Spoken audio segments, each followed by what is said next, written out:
Channel open. Welcome back to WeeklyTrek, a proud member of the Tricorder Transmissions podcast network and presented in partnership with TrekCore.com. I am your host, Alex Perry.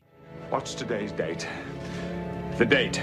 Today's show was recorded on June 4th, 2022, and is current through the Star Trek Strange New Worlds episode Spock Amok, so beware of spoilers. Although, actually, I've got a UK guest this week, and since he's not seen Strange New Worlds, we will not be talking about Strange New Worlds this week. So, if you're in one of the regions where any of the Star Trek shows have not yet aired, and you are trying to stay spoiler-free, be sure to check the episode article on TrekCore for time codes for each of our stories tonight in order to avoid them. But again, don't think that'll be a problem this week. All right, let's get into the show. Good day, Voyager, and welcome to A Briefing with Neelix.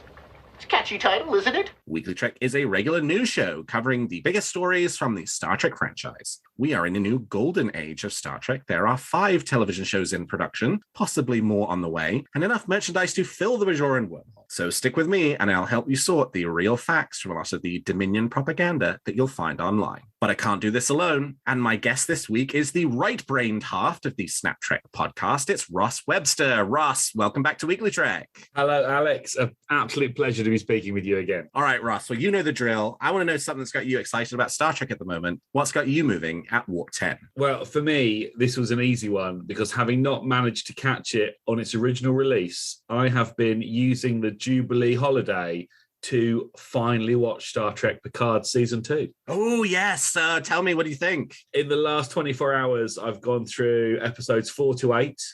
And after we finish recording this, I'll be watching episodes 9 and 10 as my tasty Star Trek dessert. We've still got 9 and 10 to go. My goodness. And actually, I'm surprised at how spoiler-free I've kept it because I really had and have no idea what was going to happen or what will happen. So I'm quite excited. Highlights have been Adam Sung and Corey. Yep. Didn't even know she was in it. I hadn't seen her for like 3 episodes, and then she's back as a different character. Q's revelations. Yep. Young Guinan, she was awesome. Awesome. I was a little confused by Agent Wells. I kept expecting him to be a time traveler, and he wasn't. Yeah. And then I'm not sure. So I'm not sure that he has more to do yet. Or he's just in that one episode. I can answer that question for you or not. Go on, then. No, he does not. He does not. It's the weakest part of the whole season, in my opinion. I didn't get it because the whole thing was like, well, if I hadn't seen those Vulcans, then I wouldn't have been here to release you. But then at the same time, you wouldn't have arrested them, I suppose. Yeah. And they walk away at the end of the episode being like, you're going to help us figure this out. And then, you never see him at 9 or 10. Never see him again. Never see him again. Wells. There we go. And Guinan, I thought Guinan would be more concerned about the Borg, although I'm not sure whether she even knows the Borg are there. They're running riot in LA. It looks super cool. Jurati is a terror. She is so menacing in that red dress. Oh, the dress. Oh, my God, it's so good. The dress. No, she's so cold and calculating, the very personification of what a Borg might be. I thought she was great in it. So I am very much enjoying it, but I think it's really worked I've watched them all in one go, and that's really worked, I think. Yes. So I haven't had that sort of divide, like, oh, that wasn't so good and that wasn't so good. Actually, it's just been sort of powered all the way through, and I've been quite solidly in it for the last 24 hours. So I'm quite excited. Yeah, I had a very similar viewing experience for Star Trek Picard, and I've mentioned this on previous episodes, but I think that's the way to watch Picard, is binge it straight through. I mean, obviously next season it'll be tough to do it any other way because TNG stars are back and everybody wants to know what happens. But absolutely, it is interesting to me that I think the delivery mechanism for that show is wrong in offering it week to week. I think for that one they would never do this, but the reaction to the show would be much better if it were all available at once and everybody watched it the way that you did. Yeah, I think so, because actually I feel very positive about having watched it. And I mean, I watched the first 3 episodes week to week, and then everything got messed up for me. I watched the first 3 episodes week to week, and I actually loved every episode. I really thought they were strong episodes. And then this has all been one big like movie chunk.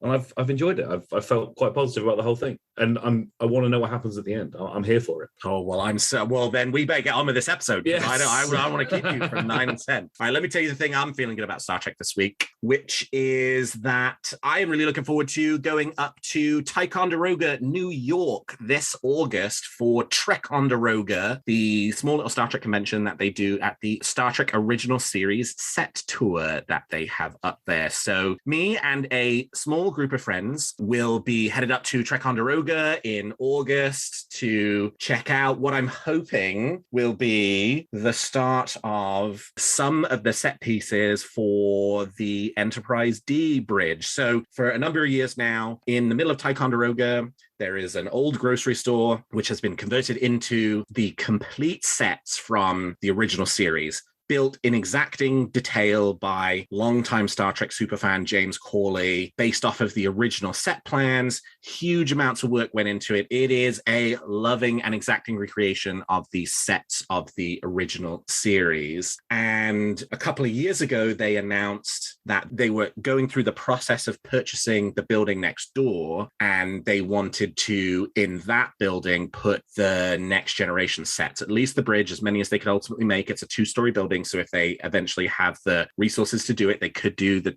2-level engineering. And I think the process of purchasing that building is still in process. And I guess there's some like structural stuff they have to do to it to make it safe. But they've already started working on the set pieces from the bridge of the next generation. I've seen a picture of the aft consoles are complete. Yes. I know the helm and the ops station are in process. The chairs are in process. So I've been twice now to Ticonderoga.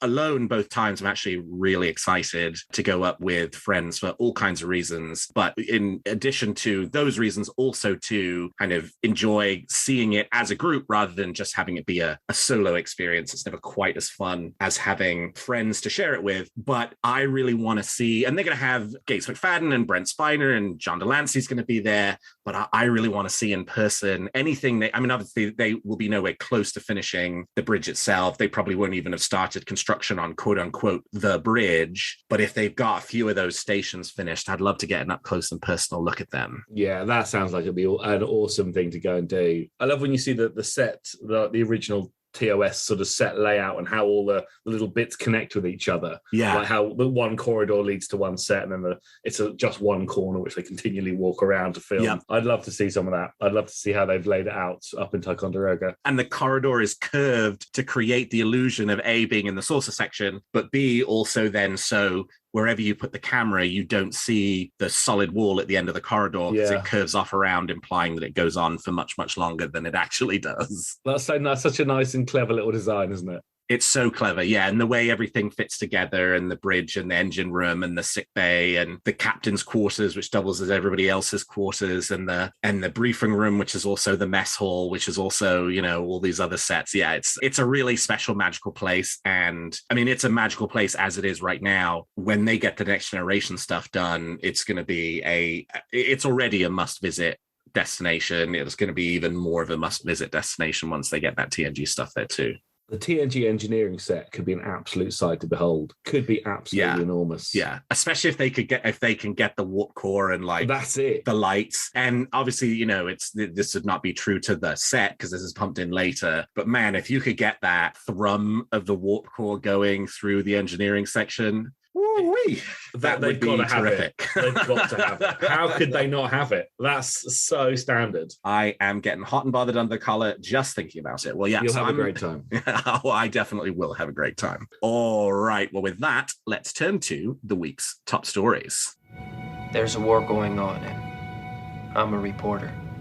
Well, our first story this week is both a surprising, a sad, and a frustrating one for European and specifically British Star Trek fans who have every right at the moment to feel like they are not receiving the love that they deserve from the Star Trek franchise. Last week, the organizers of the Destination Star Trek London and Destination Star Trek Germany conventions, that's Showmasters, announced that the decision had been taken to consolidate DST Germany and DST London into a single convention on September 23rd to 25th, 2022 in Germany. Effectively, this means that Destination Star Trek Germany is moving ahead for 2022 and Destination Star Trek London has been cancelled. The news was hugely surprising to UK Star Trek fans who were looking forward to the 10th anniversary of the Destination Star Trek conventions since it was first launched in London back in 2012. There has been some confusion about who was responsible for the decision to cancel DST London, whether it was convention organizers Showmasters or Paramount themselves. Star Trek fan site Trek Central received the following statement from Paramount Consumer Products and Experiences, quote, "Given the unpredictable challenges of in-person events at this time, we wanted to focus all of our resources towards delivering one strong show for European fans, as opposed to two events that were a few weeks apart. We look forward to celebrating with the fans later this year in Germany." Meanwhile, Showmasters have announced Destination Star Trek London tickets will be transferred to London Film and Comic-Con, which is taking place July 8th to 10th, which will now have a special Salute to Star Trek programming track and feature a number of Star Trek guests. But that is cold comfort to many of the fans who booked non-refundable travel plans for the September dates and may already have plans for a weekend that is now only a little over a month away. Ross, I know you were a big fan of DST and look forward to it each year.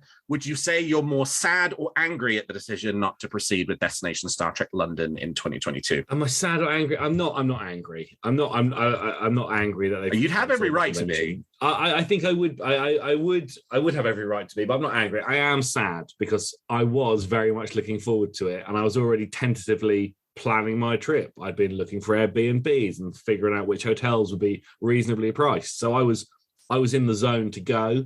I've been to several DSTs previously and I have enjoyed myself.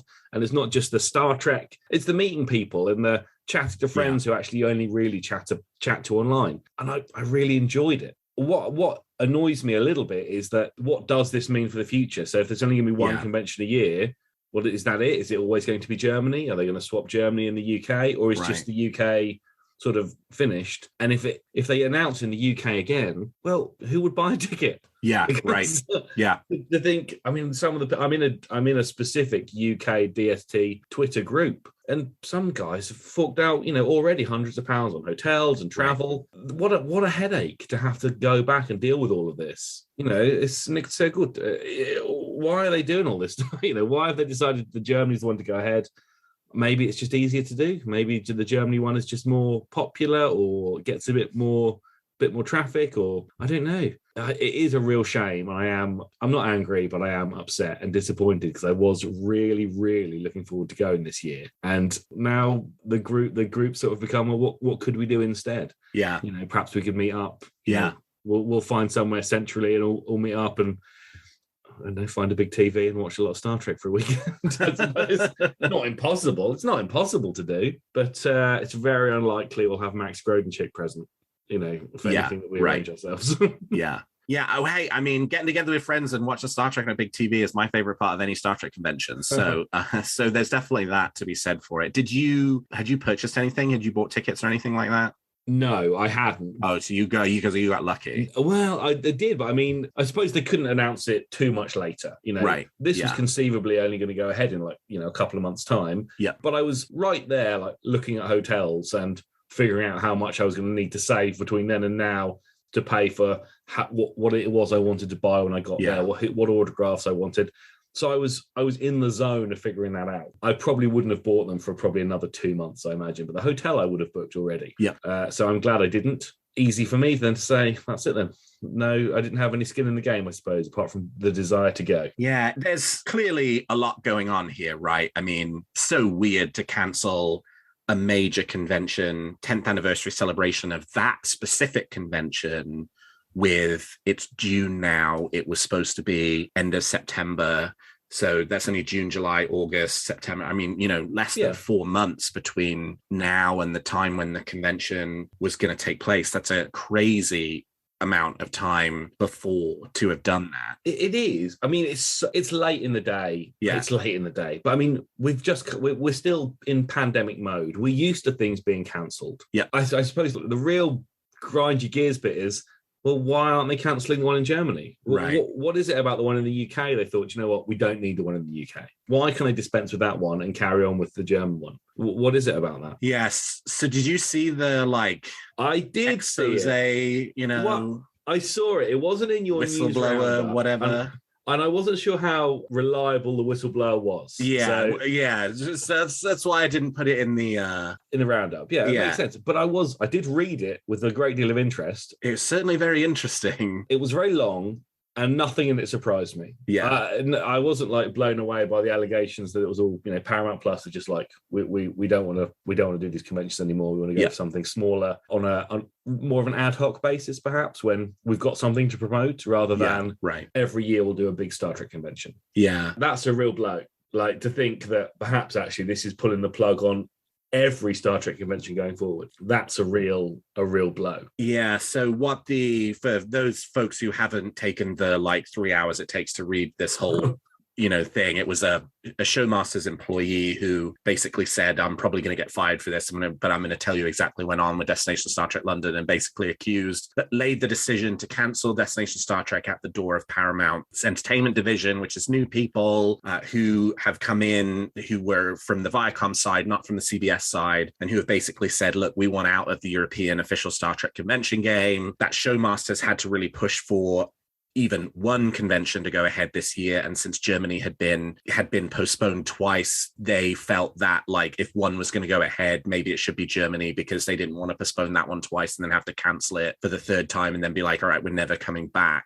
And they really tried to push for both, but Paramount said, we don't want to do any. So then the compromise was they would do one, and Paramount ultimately picked the Germany one. And so that's why the London event's not happening. And that means that the implication being that Destination Star Trek conventions will end with the Germany convention this year. Again, who knows if any of this is true or not? It was a long Facebook thread in some obscure Facebook group. So is the person real? I don't know.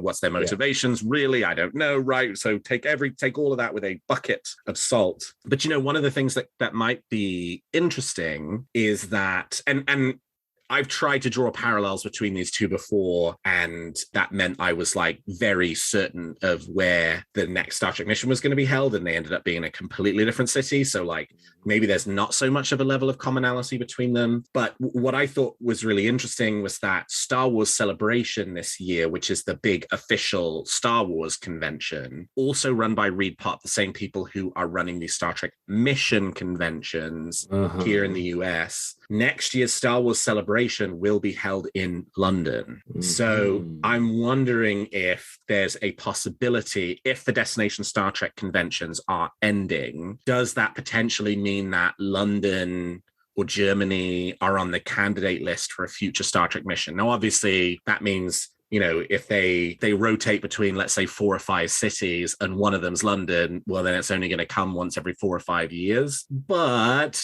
that's a possibility. And it would just mean one convention team working on one big official convention, and we would just kind of move around, not just the US, but now also a little bit internationally as well. No idea if that will actually happen or not, but you could see that being one way of an official Star Trek convention still continuing to have a toehold in Europe, if it is true, and again, truckload full of salt, if it is true that this does mark the end of a decade of Destination Star Trek conventions. It would be a real shame if this was the end of, big Star Trek conventions. I can see the Mission Star Trek sort of operation, that could work in Europe, because Europe isn't, it's a massive place, but you can travel between the countries reasonably easily if you want to. Yep. And I could see it working. It would be nice just to know, I suppose, either way, because I suppose at the moment, they've cancelled in the past because of COVID. Well, that's totally understandable. What can you do? Right. But now it's we've cancelled this one and that's it. Any more info? Anything else that we need to know? If there's something else we needed to know, it'd be good to know it now. Yeah. But I suppose they haven't got the information to tell us at the moment. And the other thing is, I'm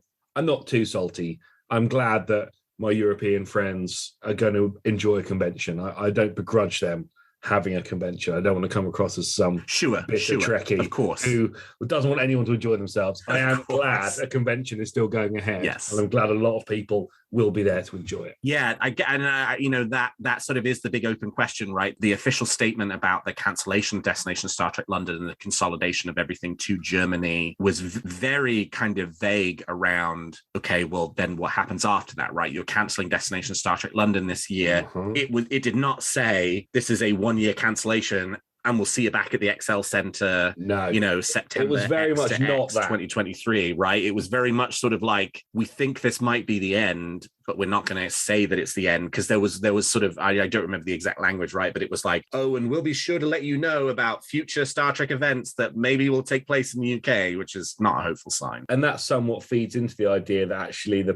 person announcing the decision might not be the decision maker and might not necessarily agree with how things are coming out or being, how the information is being presented or the information that's being told. So maybe there is some truth to it, but I guess only time will tell, really. Yeah. And in between, we'll have to make our own and conventions and have our own fun. Well, in slightly better, but still not perfect news for fans of Star Trek in the UK and Ireland, Paramount Global have made their official announcement and provided details about the Took Them Long Enough release of Paramount Plus in the UK and Ireland. Arriving on June 22nd, 2022, which is only a couple of weeks away now, Paramount Plus will become available as a standalone app or subscription channel in the UK and Ireland and available through some Sky satellite packages. When it launches on June 22nd, Paramount Plus will be the UK and Irish home for Star Trek Discovery, Star Trek Prodigy, and will also see the launch of Star Trek Strange New Worlds. Unfortunately, Paramount Plus will only be making the first 3 episodes of Strange New Worlds, that's the pilot, Strange New Worlds, Children of the Comet, and The Ghosts of Illyria, available to fans immediately. The remainder of the season will drop once a week every Wednesday until the season finale, putting the UK broadcast a few weeks behind the US. However,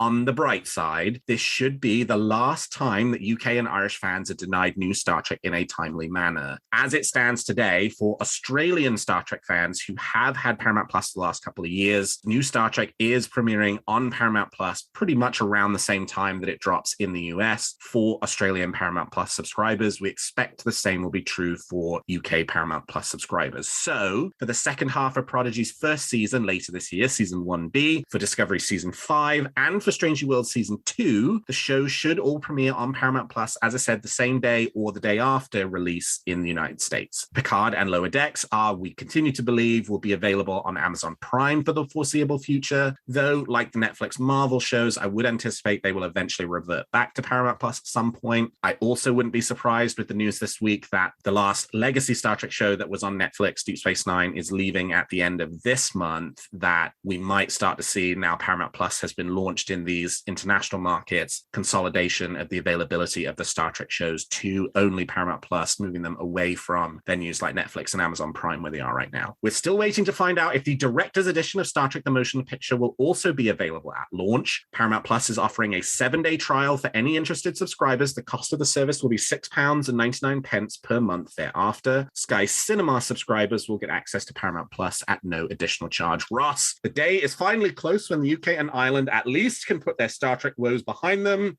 Are you going to be a subscriber to Paramount Plus when it launches in the UK? So I am exactly the target market for Paramount Plus. I am an avid Trekkie and I subscribe to multiple streaming services already. So it is very likely I will be subscribing to Paramount Plus. Correct answer. I mean, what else was I going to do? It's not vast. I mean, it's an expense, but it's not a massive expense, $6.99 a month. That's doable. I am still conscious, though, to actually to stream Star Trek currently, I have to subscribe to multiple streaming services. Yeah. So, Amazon Prime for Picard and Lower Deck, Netflix is all the legacy Trek up to Enterprise, but the films are nowhere to be seen. You can rent them on Amazon. Yeah. I think. So that's still a bit disappointing. I think, honestly, my first move will be to secure hard copies of all the classic Star Trek. They're probably smart. To make sure this never happens to me again. Yeah. To make sure I'm never chasing around a streaming service. I think the only other thing that sort of, I've talked about, when you subscribe to a streaming service, you can't just willy-nilly go to, you have to speak to your partner, don't you? So I'm going to do something else with our joint income. And she asked, what else is on Paramount Plus? And I said, I've got no idea. And I looked at the articles you sent, and I said, well, they've got Halo and The Man Who Fell to Earth. Yeah. But is there any? They have other TV shows, presumably. There's other things on there. I tried to look it up. I couldn't find anything. Maybe I didn't look too hard. Yeah. Presumably, the library of Paramount and CBS television shows and movies will also be part of the launch of Paramount Plus in the UK. I'm assuming, I don't know for sure, we've not kind of seen anybody officially say this, but I'm assuming I would be flabbergasted if this is not the case, that when it launches, both the legacy Star Trek TV shows and the movies should be available on Paramount Plus. Now, I don't know that for sure, and I think it's a huge criticism of them if they're not available at Paramount Plus launch. But since they are Paramount CBS properties, unless there is some exclusivity agreement, which there wouldn't be because they're available on both Amazon Prime and on Netflix in the UK, I would very, very strongly anticipate that at the very least, all of the Star Trek TV shows up to Star Trek Lower Decks, so the original series, animated series, Next Generation, Deep Space Nine, Voyager, Enterprise, Discovery, as we have been confirmed, will be on there. Lower Decks remain on Amazon Prime, Prodigy on Paramount Plus, Picard remain on Amazon Prime, Strange New Worlds on Paramount Plus. That you should at least be able to get all of your televised Star Trek, even if it ends up going away from Netflix and Amazon Prime, through Paramount Plus. Films, a little uncertain. For the US Paramount Plus, they were not there originally. Then they got added. Then they disappeared. A few of them disappeared for a while. Now they're back, and I think they're all on there right now, and they've all been on there maybe now for at least the last, I want to say, like 6 months. Well, the films I do already have on DVD and Blu-ray. And I have the animated series on DVD as well. So I've got all my bases covered. Now I just need to expand it into live action. Yeah, that's right. the way to go from now. Yeah, I'm just double checking. And they are all currently still on Paramount Plus, which is great, including the 3 Kelvin timeline movies as well, which is terrific. Actually, no, is Star Trek 2009 missing? Yes, I think Star Trek 2000. Anyway, it's just a blip. It'll be back there in a day. They are so bad about like things dropping off and coming back on again. Oh, well, I'm glad the streaming service I'm about to subscribe to is consistent and reliable. yeah. We're still working on them to fix the titles of some of the episodes, but I've talked about it on many previous episodes. About it occasionally. Yes, the titles don't work. yes. The episode Rise from Voyager does not have an explanation, but it's not Raise the Titanic. It doesn't have an exclamation point at the end of the name, but for some reason on Paramount Plus it does. But yeah, so it's like I don't know. I'm really hoping this is the beginning of the end of these conversations about international distribution, right? I say it's the beginning of the end because obviously, Paramount Plus is still not available in most places. It's not expected to launch in Germany and some of the other mainland European countries until the end of this year. But it's like, hopefully this is the first step in reaching all of the markets for which there is a hunger for Star Trek and a desire for Star Trek, so that we never have to be back here again, right? Like Discovery Season 5 is not going to have any problems. It's going to premiere on Paramount Plus same day or the day after it's available in the US. There's absolutely no reason why it should not be the same day, a Thursday, that it's available in the US, right? This Friday rubbish should go away if it's Paramount Plus. There's no reason why it shouldn't be available at the same time everywhere, just like every other's, right? Like Disney Plus, right? Yeah. Obi-Wan Kenobi. You can get that on Wednesday anywhere in the world. You don't have to wait till Thursday or Friday or a week after, a month after, a year after. It's available on the same goddamn day. So why we can't expect the same from Star Trek, I don't know. But hopefully now with this service launching, A, we should expect it, and B, they should provide it. I'm sure they'll do it. And it was annoying having to, when Discovery was dropping, having to essentially ignore my phone for 24 hours until I'd seen it. Right. That'll go away. And the whole thing about Strange New Worlds, them just putting the 3 episodes on and then dropping it weekly, that's fine as well. I'm not going to make any complaints about that. That's fine. Anything's better than dropping it on Pluto TV. Yeah, right. That was a crazy solution, but there you go. I'm happy enough that it's coming. I'm happy enough that it'll all be there. I will subscribe to it because I want to support Star Trek and I want them to continue creating new Star Trek, which I'm enjoying. That's it. Well, Terry Matalas continues to build excitement for season 3 of Star Trek Picard on Twitter via little teasers here and there about what to expect for the 3rd and final season of the 25th century Star Trek show. Having previously promised a Star Trek villain for the ages, Matalas tweeted that, quote, "It is a new character, played by someone you've seen a million times before, someone I've always wanted to work with, and wow, you are not ready." Matalas did clarify this person is not Jeffrey Combs, nor any other actor who has previously appeared in Star Trek, so I guess Brent Spiner will not be taking the villain role for Picard Season 3. In addition to talking a little bit more about the villain, Matalas also confirmed what I think many of us were hoping, which is that the 7 main cast members of Star Trek The Next Generation, who we know will be all appearing in Season 3, will not just be appearing in Season 3 but we'll also be sharing the screen together as the 7 characters in Picard's final season. So this isn't like we go visit LaForge and then we go visit Crusher and then we go visit Worf, and Worf and LaForge and Crusher never see each other over the course of the season type thing. Ross, you still got the Picard season from 2 hours of Picard before I'm me. so jealous. I'm so jealous of you, Ross. I am very excited about this. There's some fun stuff ahead of you, which I'm not going to spoil in any way, shape, or form. But just from where you are in season 2 of Picard right now, are you excited for season 3? You're looking forward to seeing the Big 7 again? So yes, I am. Brent Spiner's turn as another Sung I'm deeply impressed by. I've really enjoyed him play this much more. I mean, he's more Sung, isn't he? He's Sung and he's not Data. And I've really enjoyed him seeing that. So I'm keen for the rest of the crew to come back. Although how will the 7 come back in character because Data has passed away unless it's a flashback? Surely they wouldn't do that, would they? Or he's playing another version of a Sung type droid. Or he's playing Alton Inigo Sung, son from season 1. No, he could totally be him. Or another previously unrevealed Sung relative who just happens to look exactly like Brent Spiner. I think now it would be strange if a Sung relative did not look like Brent Spiner. I think it would, yeah. We wouldn't know who that person was. We wouldn't accept it. We would just say there's absolutely no way you can. This is completely false. It must be a different character. So I'm very excited. He's been great, and I'm very excited to see them come back. Who the villain could be? I mean, there's no, Matalis is very tight-lipped about who it is and who they're playing. It could literally be anyone doing anything. We've had the Borg, we've had the Romulans, we've had ICE. There's a lot of big name villains, only one of which is Real World. Yeah, right. I'm quite excited to see where it's going to go. And honestly, I've got no idea. I mean, they could do anything. I'm not sure what's going to happen at the end of season 2. I get an inkling that Rios is going to stay behind. I get that feeling. Or he does what's that lady from the Doctor from Star Trek 4? Gillian. Gillian. Yes, and brings the Doctor and her son to the future. That could happen. I mean, it has been. There's such a Star Trek 4 homage all the way through that. Yeah. Interesting theories. So I don't know. I get the impression he might stay behind. And I don't know what they're going to do with the Borgs, because I feel like the Borg in the future are still a problem. I don't feel like anywhere near solving that problem. So I don't know what they're going to do.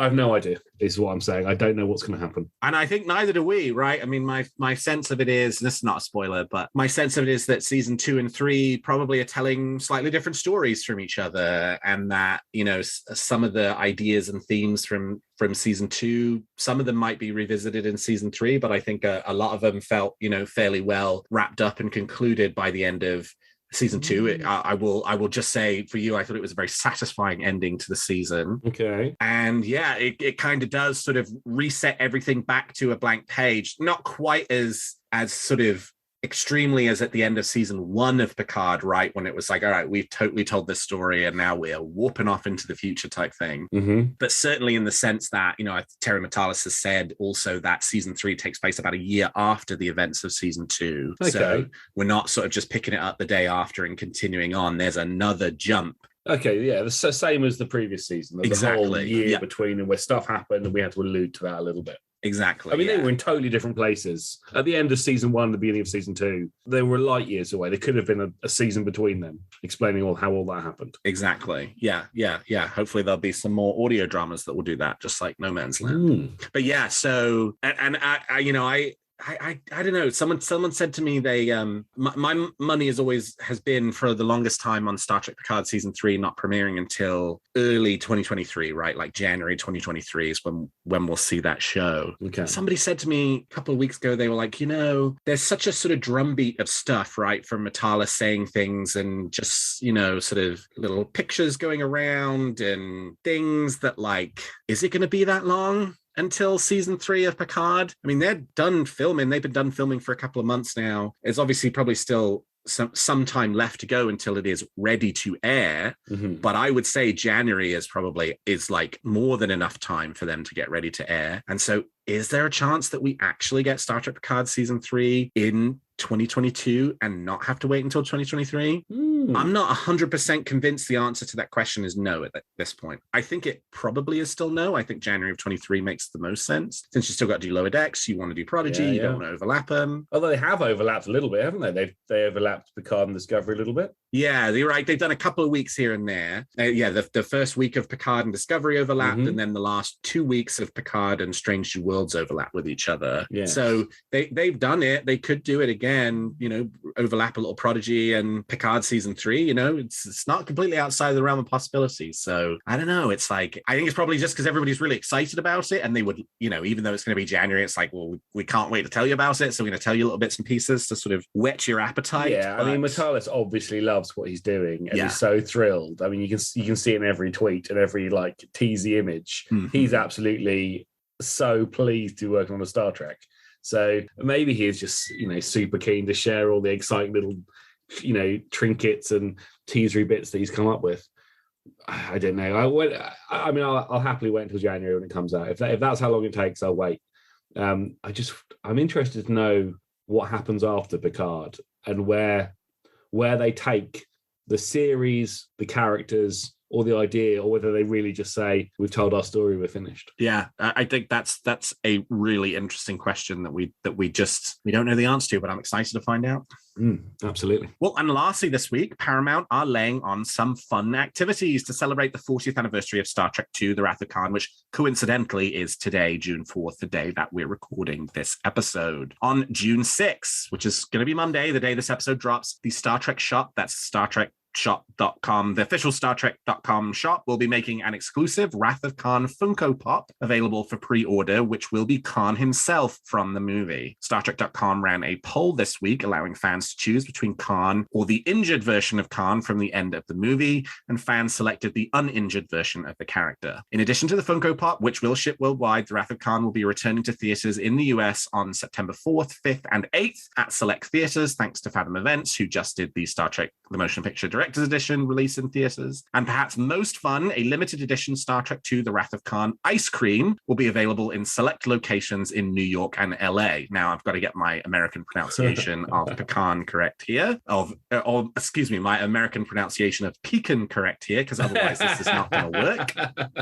The Wrath of Pecan ice cream, which is produced by Cool House Ice Cream Company. You can head to the Sweet Summer of Revenge website for information. There's this fun little website they've set up for the 40th anniversary for information on locations of the ice cream trucks, which will be distributing the Wrath of Pecan ice cream sandwiches. It's pecan, caramel, pralines, I think I saw on the website. Fingers crossed some of them make it into stores as well. I'm not based in either LA or New York, neither is Ross, so I think Ross probably is going to have a harder time anyway finding the Wrath of Pecan ice cream sandwiches, but I maybe have a little bit of a chance here in Maryland because I know the grocery store that I shop at stocked Cool House. But Ross, Paramount's plans to celebrate the 40th anniversary of Star Trek II, The Wrath of Khan. What do you think? Okay, so you're right. The website you shared, that's hilarious. It's just, it's the entire site is just chock full of pun-filled copy riffing on Star Trek and ice cream. It's a dream place for you, Ross. Yeah, I was right there for it.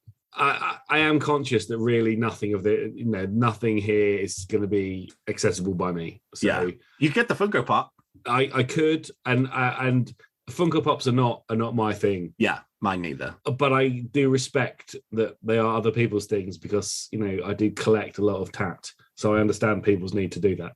I've got a lot of it myself, but Funko Pops have never done it for me. Yep. I do like that the Paramount are putting together like a revenge collection of adjacent Star Trek episodes, like getting the idea to digitally encourage a celebration rather than something that you have to be there to watch. I'd love it if Fathom Events did something in the UK. I very naively typed in London into their website, and I got a lot of places like Middlesex, Ohio, and stuff like that. Right. There's English sounding names in America. Yeah. So I'd love to see Wrath of Khan on a screen in the UK. I think that would be absolutely awesome. And I also thought if they were going to do ice cream in the UK, they could have Raspberry Ripple. Oh, yeah. Yeah. Yeah, Minter Darkness. If you're not a fan of the Kelvin timelines, you have Augment Choc Chip. Eugenic Swarberries and Cream. Yep, love it. That's it.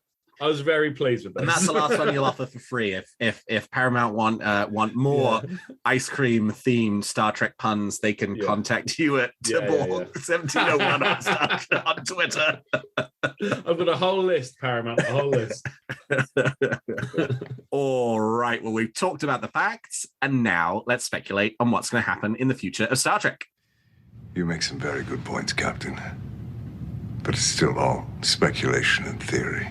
So each week, my guests and I give you a theory or wish we're nurturing about any of the shows or the future of the franchise. So Ross, let's hear your theory or wish for this week. Okay, so as we've talked about, I am behind on my Star Trek. Yes. I haven't seen the most recent discoveries. I'm still catching up on Picard season 2. Yes. I haven't seen most of Prodigy. Yep. And I haven't got a handle on Strange New Worlds. But I have seen that Gorn has been trending.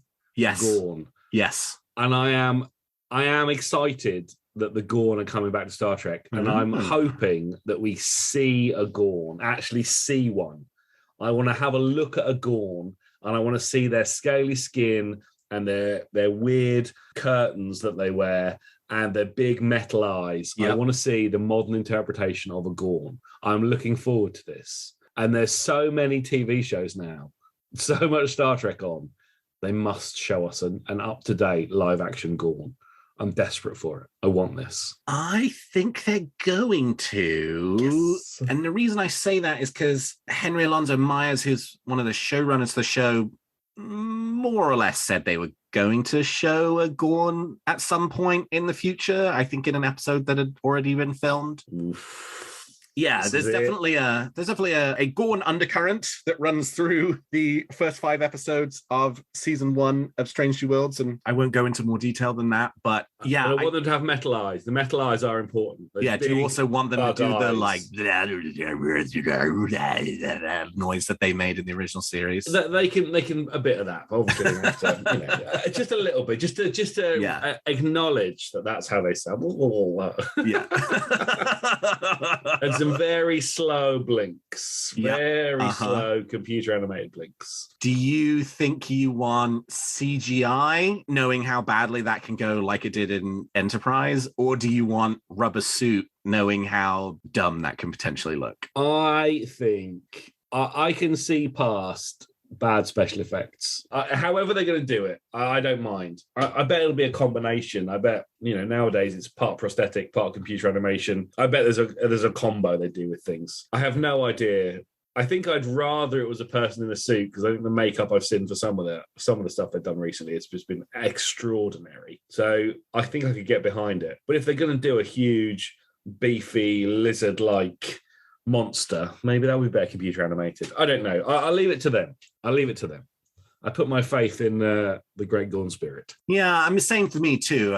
It's not a challenge I think I would relish being faced with, right? Like having to sort of, how do you make a truly scary 21st century version of a Gorn? And it was pretty scary for 1966, but it's 2022 now. Yeah. And that's definitely going to pose them a challenge, and the Enterprise producers failed at it dismally, like really, really badly. That Gorn is horrible in those episodes. It was a bit of a weird looking Gorn, although I think it could have been, I think big metal eyes would have gone a long way to really solving that problem. Mm-hmm. Big metal eyeballs.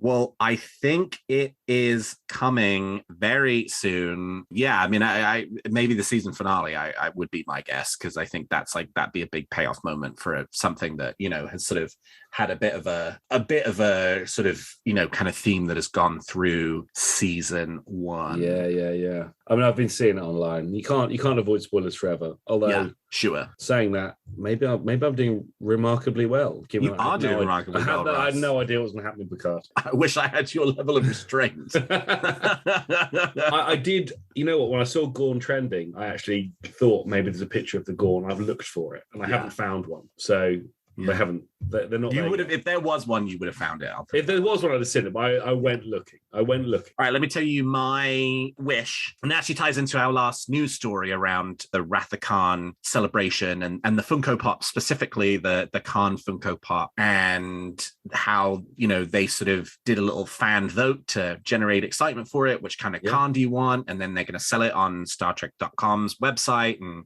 it's limited to, you can only order 3 per person because, to give as many fans as possible a chance to get their hands on one. And I was thinking about that, and I looked over at the sole remaining Geordie Bear, which I have not yet shipped out to the lucky winner, the Star Trek Mission Chicago exclusive merchandise Geordie Bear, which was sold at the merchandise store there, Geordie Bear being from one of the Lower Decks episodes. The reason I've not shipped it out yet is because I'm going to give it to the lucky winner in Vegas this year. And I was thinking about that, and I was thinking about the Khan Funko Pop, and I was thinking, you know what? That stuff's cool, right? The sort of like exclusive merchandise, which maybe is a bit harder to come by, but by virtue of there being, sort of this like a little bit of an element of exclusivity to it. Maybe you have to go to a specific event, maybe you have to go to a specific website at a specific time type thing. I mean, obviously that's very frustrating for collectors, but does actually significantly increase the scope of the kinds of merchandise that can be created, because maybe you're doing it in much smaller quantities, right? It's not the kind of thing that you're gonna chuck up on Amazon.com and hope it's gonna sell a boatload. You're gonna make 500 of them because there's 500 fans who want it. You're gonna get them excited for it, and then you're going to sell it to them, and those 500 fans end up getting it, and then some will circulate on the secondary market. But a Geordie Bear is not something that is a mass market appeal item. Now, granted, it was very exclusive because you had to be in Chicago in order to get it. But the Khan Funko Pop is going to be on the StarTrek.com website. Anybody in the world can order it. Worldwide shipping, they said they would have. So you can get access to it. But is that something that Funko themselves would have done absent the Wrath of Khan celebration, absent the do the vote thing? I don't know. So I'm just saying, sort of my wish is I kind of like this stuff. I think it's cool that they're doing it. They've not really done anything like this before. At Star Trek Mission New York in 2016, they had some convention exclusive merchandise. But that was obviously, now like 6 years ago. Yeah. And so we've got Chicago, we've got this, and it's cool. And I think I'd like them to do more of this kind of stuff. Because as I say, it lets them do more sort of esoteric merchandise. And yes, we as fans have to work a bit harder to get our hands on them, but they exist at all. And it's a great thing they exist. And so I'd like them to continue to do more of this kind of thing. I have to say, I am there with you. So although Funko Pops aren't my bag, I'm big in Star Trek comics. I love the Star Trek comics, everything they're producing and all the historical stuff. I love going through it. I'm a big comic book buff, so I like going through all the historical stuff and the vintage stuff. And I do the stuff you're saying about when they have variant covers or signed copies. I am there for those things, and I do seek them out online. If people are going to conventions, I ask them to look out for me. If you've got a convention exclusive comic, can you let me know or find out about it for me? Ross, I vividly recall being at Mission Chicago and helping to broker the purchase of a variant cover, which I believe might have made its way into your waiting hands. I was so thrilled. Jen sent it across to me, and I was so excited to get a copy because I've been looking at them online. You can only buy them online. They only ship to America. Yeah. And then they've turned up at my door. I was absolutely thrilled. So I am there for this, and I do see how this works. But this is for my own personal, my collection of comics grows and grows and grows. I think I do have a Funko Pops comic cover as well for one episode of the Star Trek comic in the mid 2000s. I'll have to go back and check. So Funko Pops have made their way into my collection without me realizing. But I think the stuff they're making at the moment, some of the plates as well that's being produced, they must be small batch, but the cutlery and the plates and the crockery, it's phenomenal. But it's expensive, but it looks fantastic. Right. But again, it must be the same, like having a small cadre of people who are going to buy that. They won't make loads of it, but the people who own it are going to absolutely love it. Do you have a theory or a wish for Discovery, Picard, Strange New Worlds, Lower Decks, or Prodigy that you'd like to share? Tweet them to me at WeeklyTrek or email them to me at WeeklyTrek@thetricordertransmissions.com, and I might feature your theory in a future episode. Well, that's all the time we've got for this episode of Weekly Trek. Thank you so much to my guest, Ross Webster, for joining me today. Ross, how can people contact you if they want to continue the conversation? I am always on Twitter posting Star Trek at STRTRK1701, or my podcast is Snaptrek at Snaptrek, also on Twitter. About to celebrate its 50th episode. Huge congratulations for a big milestone. Thank you very much. It's very exciting to get to 50 and think, wow, there's 50 podcasts that I've put my name to and I've spent time working on, and they're just so much fun to do. And obviously speaking to Jen every couple of weeks, what a privilege and a joy that is to do as well. So yeah, here's to 50 more, I see. Oh, hell yeah. I may have even prepared a little haiku for your 50th episode. So. Very excited, very excited. And you can find this show on Twitter at WeeklyTrek and me at Alexander T. Perry. And if you enjoy the show, please consider leaving us a 5-star review on your podcast player of choice. And please check out some of the other great shows on the Tricorder Transmissions. And if you like our shows, please also consider becoming a Patreon of Tricorder, which you can find at patreon.com/the Tricorder Transmissions. And lastly, if you're looking for Star Trek news on the internet, I hope you will turn to trekcore.com. Well, thank you, Ross. Thank you to all of my listeners. And until next week, live long and prosper.